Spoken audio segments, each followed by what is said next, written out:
Welcome to the Stronger Than Steel podcast with your host, Austin Davidson and John Keir, talking Steelers all the time. Now, here's Austin and John. Hello, welcome back to the Stronger Than Steel podcast. My name is John Keir, and joining me today for the Day 2 recap of the NFL Draft is my co-host, Austin Davidson. Hello. And instead of last night where we talked a little bit about the NFL Draft, we'll talk more about the draft later. We're going to talk more about just the Steelers selections on Day 2. So, start of the day, the Steelers were coming into the draft, and they had 2 third-round picks and a second-round pick. That did not change.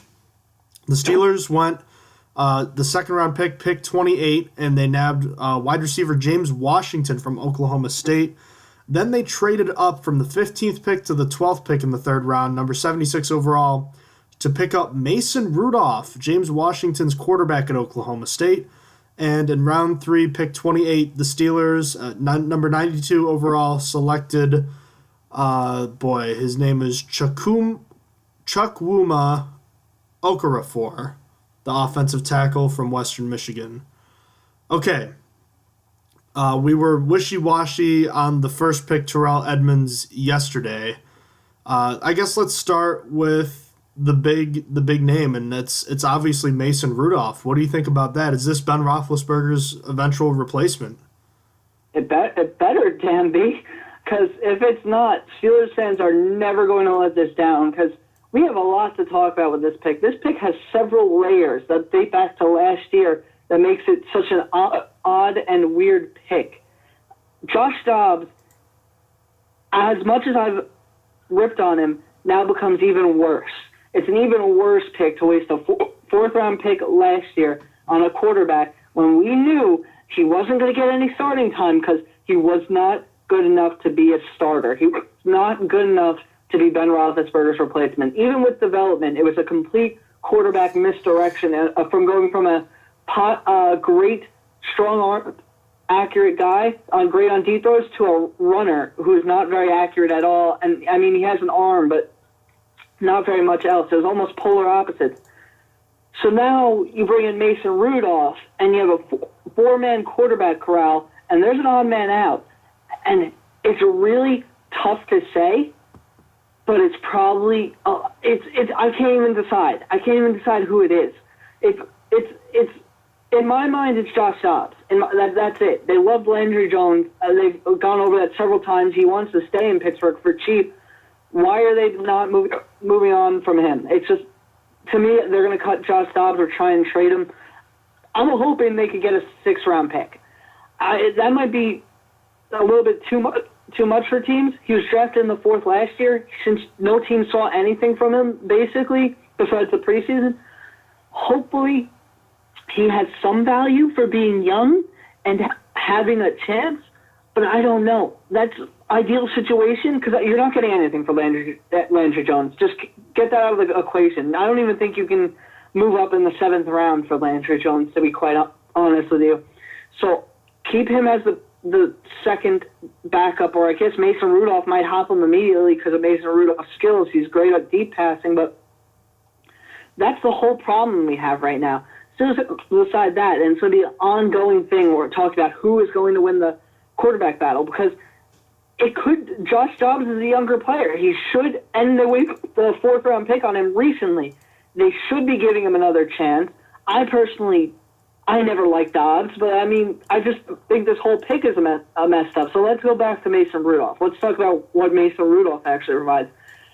Mason Rudolph is actually a really good deep thrower, and I'll give him that. And I will say the pick that they got for this is value. This is a lot of value when Mason Rudolph we thought he was going to go to the Patriots in the 2nd round, and for him to get to the Steelers in the 3rd was actually a pretty big drop-off for him. I apologize, by the way. I have hiccups currently, and they're not going away, and it's really annoying. But Mason Rudolph, I actually like him as a player. I think he's decent. It's just, for the Steelers, you got to hate the brass for this. This is not Mason Rudolph's fault, and Mason Rudolph is not anywhere in my mind a bad guy. I think he might be one of the best quarterbacks out of this draft class. And you know what? The Steelers better hope so, because this is going to really come back in their face from the fans if he's not. If Ben wants to play 3 more years, Rudolph is on a 4-year contract. You get 1 year to see, all right, do we want to keep this guy? Basically, that's it. You kind of almost have to hope Ben goes into early retirement, which you don't want. Then there's the fact that the Steelers needed defensive players, and it's just awful. They didn't take a defensive player here with Mason Rudolph. It's just mind-boggling. I understand that Mason, a quarterback is needed to replace Ben eventually, and it was not going to be Josh Dobbs. I think we all knew that. I knew that. That was last year's messed up pick. I didn't want another repeat of last year to be messed up, and instead, they messed up a bigger pick. They messed up a earlier pick, and that's awful. That's really, really bad, especially when you see Malik Jefferson is on the board, and it looked like they were being smart because they hopped the Bengals 2 picks. They hopped them, and they traded their 7th-round pick, the pick 220, I believe, to Seattle. And that was a good trade-up. They didn't lose much in the deal. They already had another 7. Regardless, what happens is they trade up and get Mason Rudolph. And then what happens 2 picks later? There goes Malik Jefferson. There goes your inside linebacker that could have actually started with John Bostic and split reps. It's just mistake after mistake. And it's almost like the Steelers are going into, okay, we can't win now. We're just going to give up and move on for the future, because that's what this draft means to me so far. This draft so far means living in their fears and just moving forward. They're like, we can't win this. We can't win right now. We're not making it past the Patriots. We're not making it past the Jaguars. We're not making it past anyone that's an AFC championship contender. We're just going to give up for this year and wait for all the other teams to get bad, that's what I'm getting from this. That is what I'm getting from this draft, and I'm just going to let John take over for now, because that was just my rant about Mason Rudolph. I have so much more to talk about. So what do you think about Mason Rudolph specifically? I know it's weird to start from the 3rd-round pick, but I felt like that was the oddest one of the group. So tell me what you got. I thought that was the pick that obviously warranted the most discussion. I also learned, according to Steelers Depot, that Ben Roethlisberger was not informed this was going to happen. And you know what? Part of it is on him, considering his retirement drama in the past. But he's not going to be happy about it. Even if he acts like it, he's not going to be. I got nothing against Mason Rudolph. I think he's a really good player in college, and I hope he has a great NFL career, but the Steelers have to win a Super Bowl with him. There is no option. He needs to win, or else it is a colossal failure for not just this pick. It's one thing to waste a pick in a draft. It's another when you look at the rest of the makeup of the draft.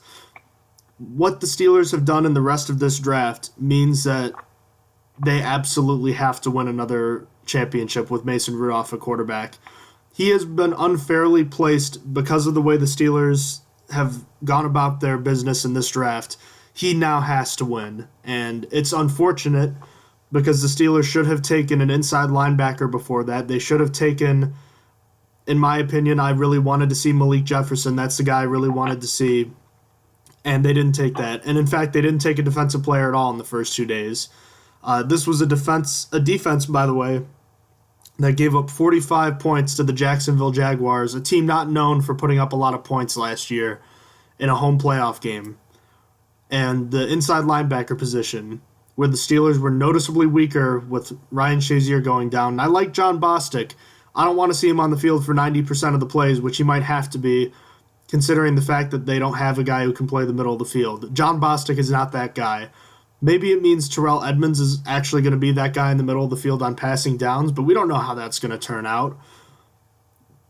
This is such a puzzling decision, and again, Austin, you're absolutely right, that it seems like the Steelers are almost packing it in on the Ben Roethlisberger era, which I don't understand. And I understand wanting to get a quarterback that you like, but this tells me one of 2 things. One, Ben Roethlisberger is retiring sooner than 3 years from now. Or 2, the Steelers don't know what they're doing. And I almost hope that it's the former, but I don't want it to be the former.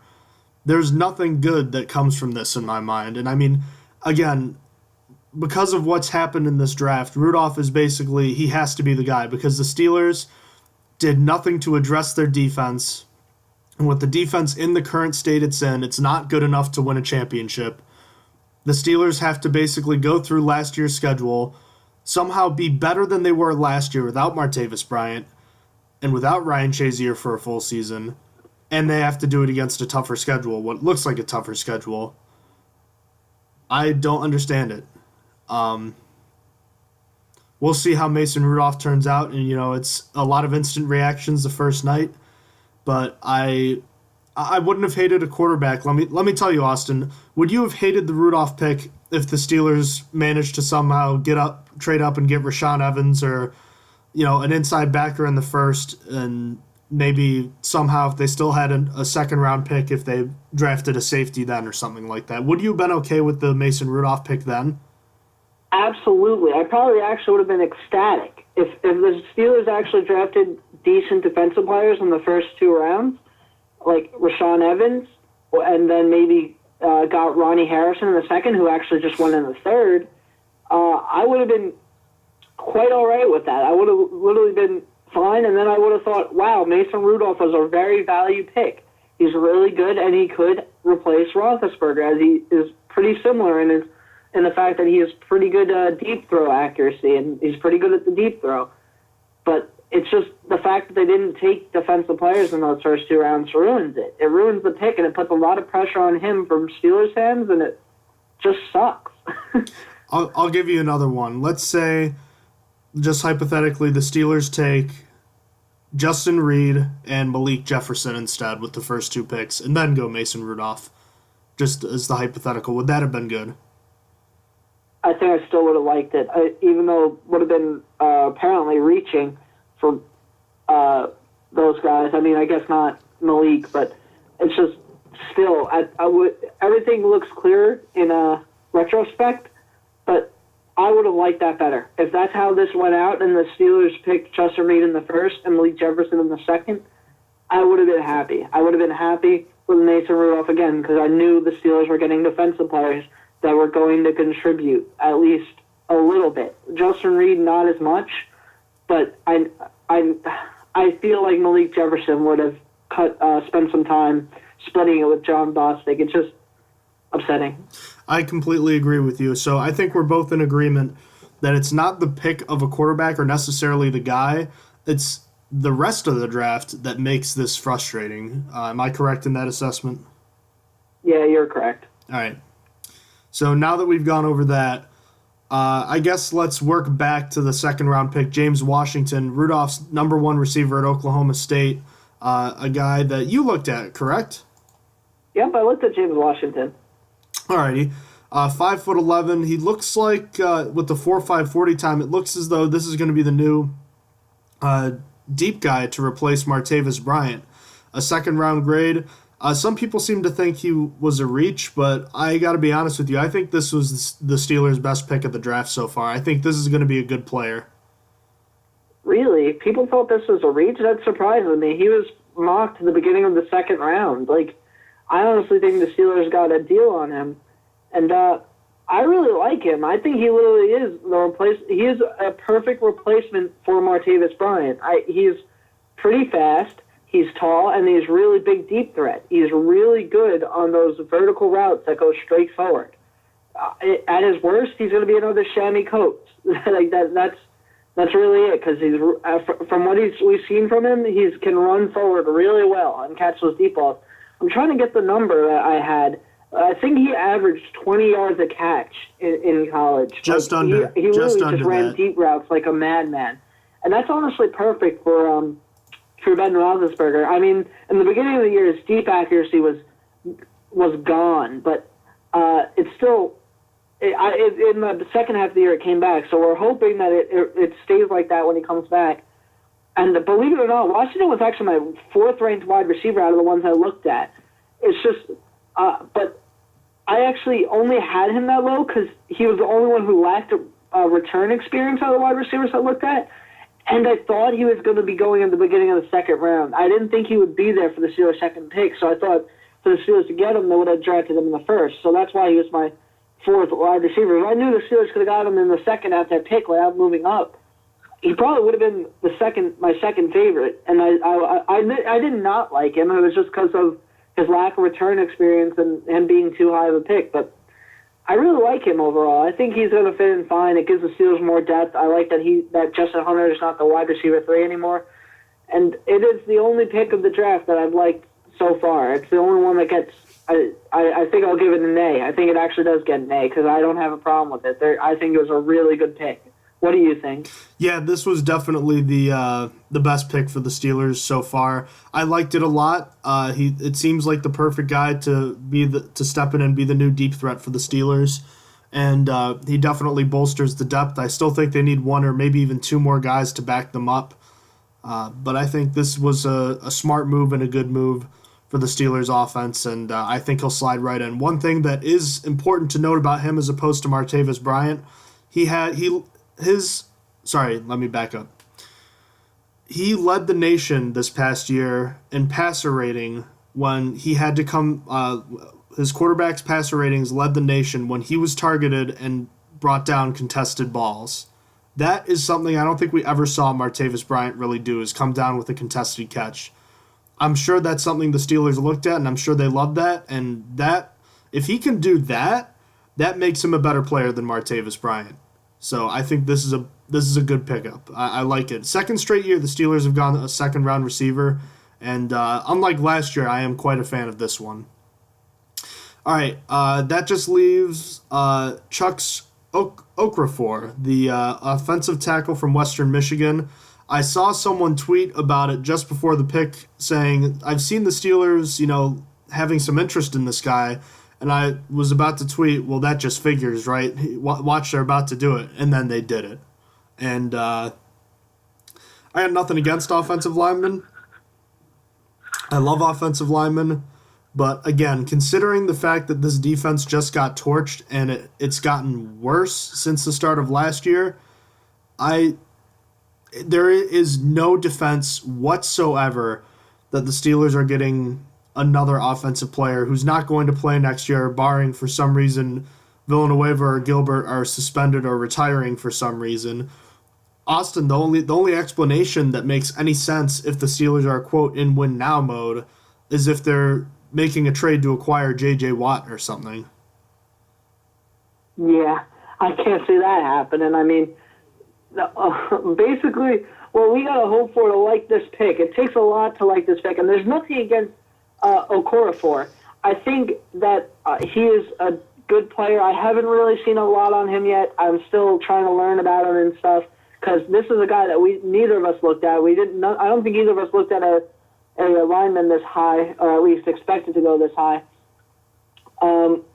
It's just for him to be great for the Steelers are going to need to trade one of their tackles. It's going to have to be a good pick, and then Okorafor is going to have to fill in, and it's going to have to seem like nothing happened. Which this is not going to happen, by the way. I'm rambling on stuff that a fantasy in my head that's never going to happen because Villanueva and Marcus Gilbert, I like them. I don't want them to go anywhere. The only one that you might be able to even replace is Villanueva, and he's still good. And then Okorafor is raw. And when you say raw, like, this guy has only been playing football for 3 or 4 years. He didn't watch a football game until the Steelers' 2010 Super Bowl. That was the first game he watched when they lost to the Green Bay Packers. It's just that's how long he's been in football. He's only seen football for 8 years, and he's only been playing for 3 or 4. And this kind of pick, this is a developmental pick, and even I've seen.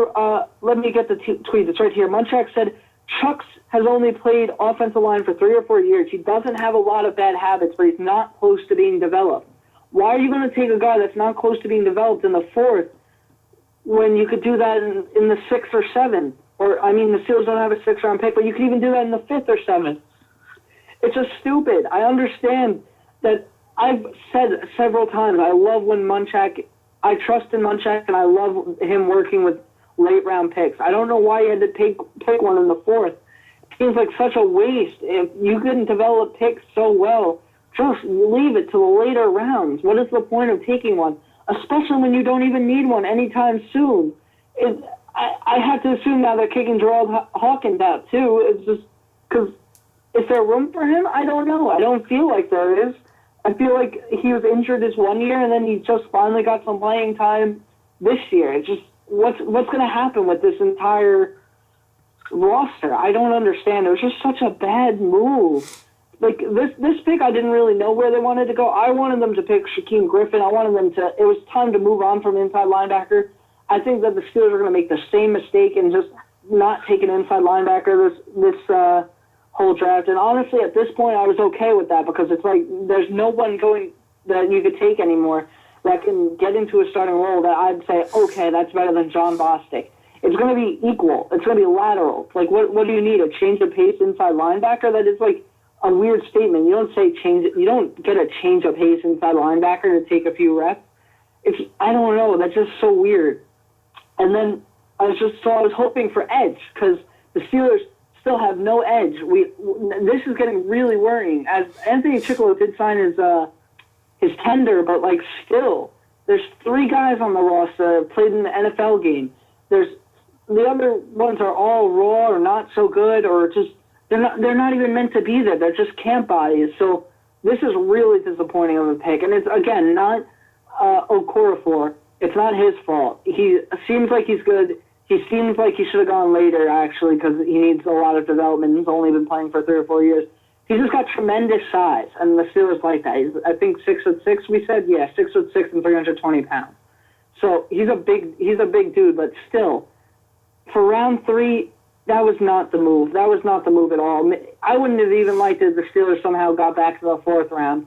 I would have been pretty upset about this pick since it just doesn't make sense to take linemen. I don't know. Do you have anything else to say? No, I don't hate an offensive lineman, but I don't think this makes sense considering how the rest of the draft went. They should have, the whole best player available thing, I get that, but they should have worked on trades during the draft up to this point if this had been the case. This is quite a peculiar way they've gone about it, and I'm not a huge fan of it. I don't know. I guess Matt Filer or Gerald Hawkins is the odd man out right now. We will soon see. But for the time being, Austin, I guess, why don't you give me a grade for today for the Steelers draft, and then give me a grade overall for the both days so far. Oh, they got a D- for today. This was awful. I really should just give them an F, but I'll give them a D- because Mason Rudolph was a value pick. No, I gotta draw it back. Hold on, let me take it back.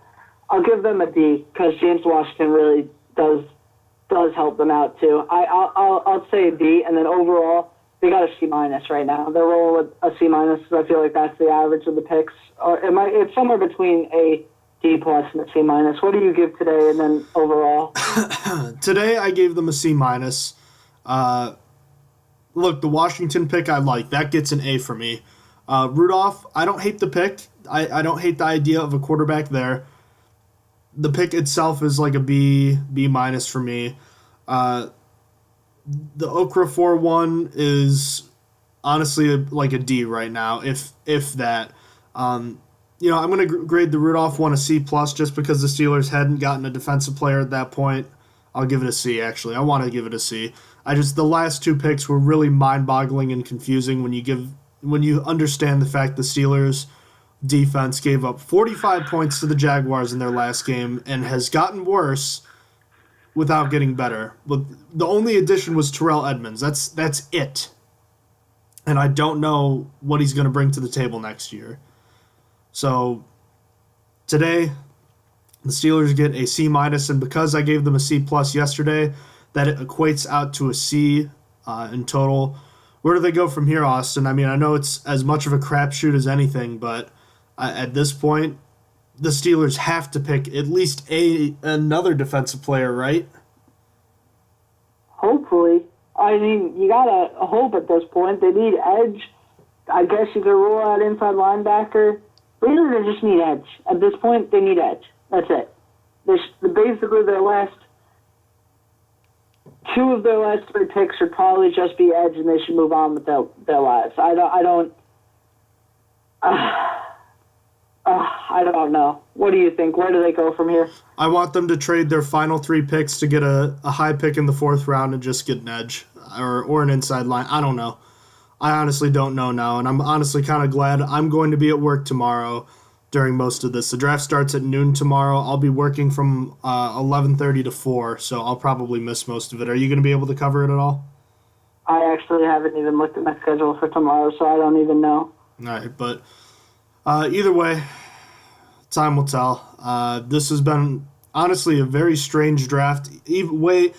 In terms of wonkiness, I think this is like a 10 out of 10, whereas last year was probably like maybe a 4 out of 10 or a 5 out of 10. Yeah, they only butchered like 2 picks in there, like the Josh Dobbs and the Colin Holba. So, I mean, this draft sucks.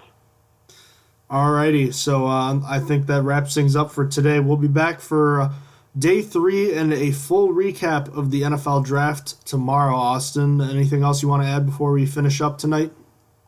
Nope, I think we're good. Alrighty. Ladies and gentlemen, thank you for joining us tonight on the Stronger Than Steel podcast. Check out our website, strongerthansteelnfl.blogspot.com. We're on YouTube, SoundCloud, and iTunes, and check out our Twitter account at @stronger_steel. Austin, thank you so much for joining me today, and thank you, Steeler Nation, for bearing with us here. And hopefully you like the draft at least a little better than us, and hopefully you can tell us why, because we're still scratching our heads over here. But until then, thank you, as always, for listening to the Stronger Than Steel podcast. Try having a good night. You have been listening to Stronger Than Steel podcast. Thank you for joining us today, and don't forget to check out our website listed in the description below.